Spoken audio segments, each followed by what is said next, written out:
for very powerful and insightful keynote remarks. And now, if I can have Joshua Huck deliver us his keynote address. He's the Chargé d'Affaires of the U.S. Embassy in Athens. We're delighted to have Joshua with us. He has graced us with his honors, with his presence in several of our events in New York, and now I'm delighted to welcome him in Athens. Next 2 weeks from now, we have a forum in New York. We have the head of the Maritime Commission joining us and of the Maritime Administration, and that will be preceded with Joshua being here with us in Athens. Thank you all. Thank you. Thank you so much. Kalimera Sas, good morning. It's wonderful to be here and to see all of you. Minister Kikilias, Your Excellencies, distinguished guests, thank you so much for coming, and I want to give a big thank you to Nicholas and the whole Capital Link team here for organizing this important event here today, for pulling together some very timely and thoughtful panels and discussions, as well as a really excellent set of panelists and participants. So thank you to all of you for your participation in this, and it's a real privilege for me to be here to get to speak to all of you today. Now, moreover, it's a real honor to get to be speaking here between two true giants in the field. And as basketball players, two literally towering figures in Chris and Minister Kikilias. I've had a chance to get to know Chris a bit over my time here in Athens, and been incredibly impressed by Chris, a leader globally in the field, one of the most thoughtful thought leaders on this set of issues, one of the most trusted globally, incredibly privileged to get some of his insight, and an honor to be following him. And of course, Minister Kikilias needs no introduction, but we were so happy to host the minister in Washington recently. His incredibly successful visit back to Washington set the tone for cooperation between the United States and Greece in this area.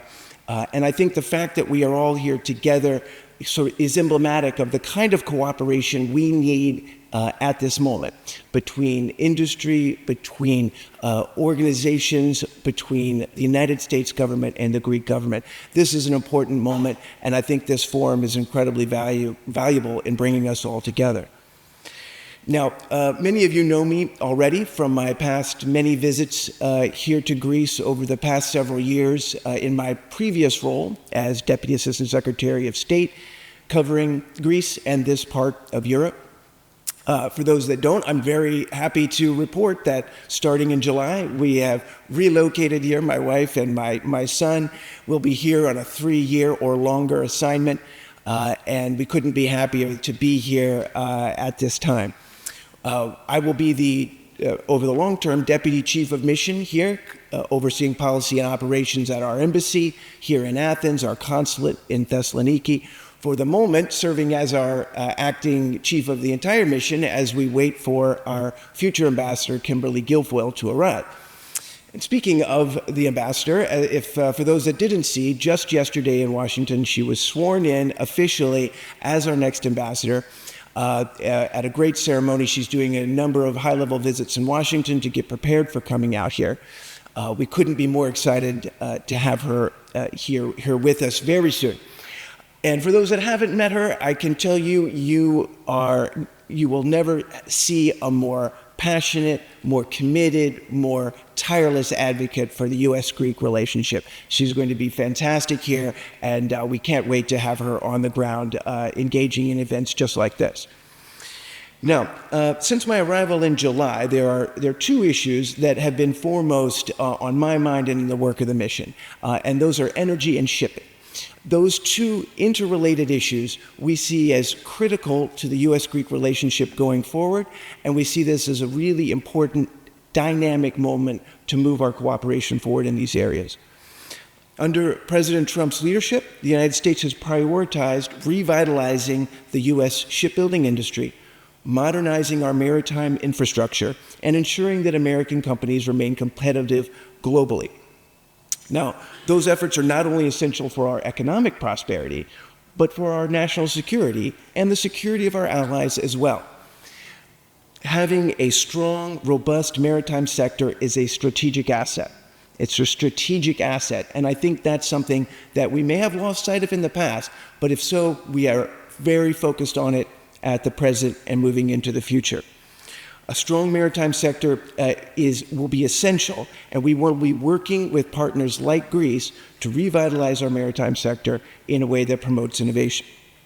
Now, there's been a very exciting, steady, and high tempo of engagement aimed at advancing collaboration in this area, including our first ever visit to Greece by a sitting Secretary of Interior in history, ever. And that was U.S. Secretary of Interior Doug Burgum, who was just here recently.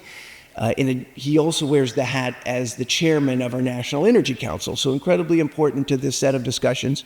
And we were so privileged to have him here. He was extremely happy with his engagements here. And as he put it, you can't have national security without energy security.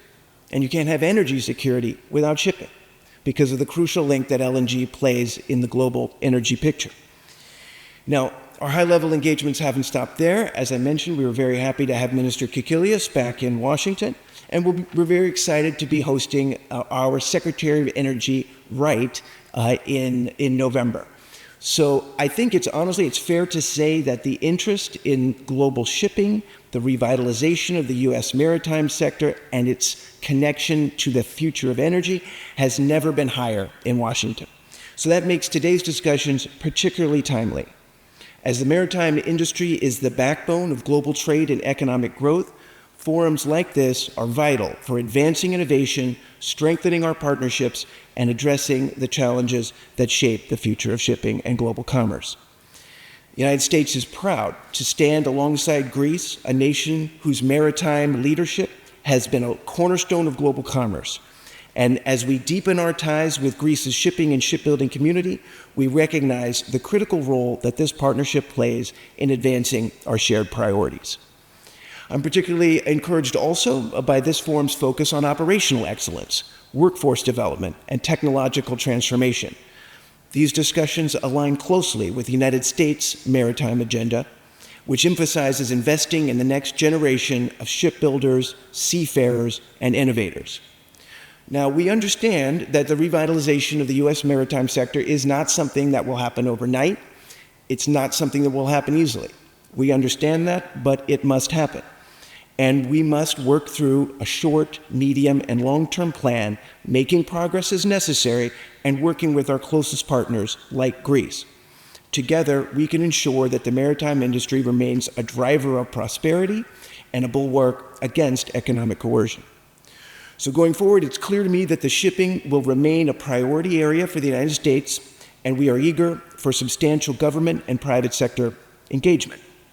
As Secretary Burgum said when he was here, through key collaboration, we can reduce dependence on our adversaries, secure our supply chains, and secure a safer, smarter energy future. So in conclusion, on behalf of the United States, I'd like to extend my gratitude to all the speakers, panelists, and participants in today's discussion for your dedication in advancing the maritime industry. Your work is essential to ensuring that shipping remains a force for stability, for growth, and for opportunity in the years ahead. Thank you for your participation here today. I look forward to working with all of you closely in the years ahead. Ευχαριστώ πολύ. Thank you very much.